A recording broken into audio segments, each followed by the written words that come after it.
সরকারের পদত্যাগটা কেন চাইছেন?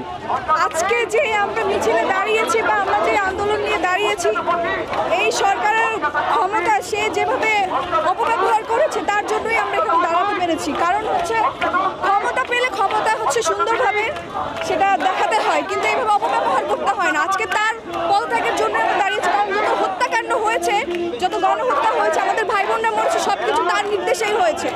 পুলিশ হচ্ছে সরকারের চামচা।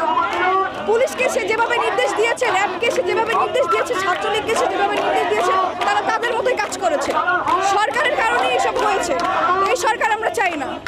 আমি যদি ভয় পেতাম তাহলে এখানে এসে দাঁড়াতাম না। আমি জানি না আমার কি হবে, কারণ আমরা তো এখনো স্বাধীন না। আসলে যদি আমাদের এই সরকার পদত্যাগ করে তাহলেই আমরা আসলে স্বাধীন নাগরিক হতে পারবো।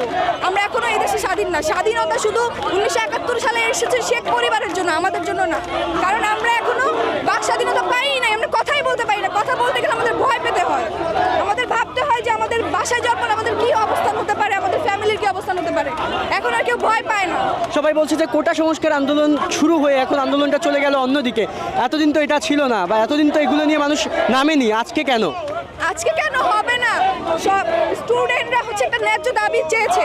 সেই ন্যায্য দাবি যদি সঠিকভাবে সঠিক সময় মানা হতো তাহলে আজকে এতগুলো হত্যাকাণ্ড হতো না, আর এতগুলো মানুষ এভাবে রাস্তায় নেমে তার পদত্যাগ উচিত না।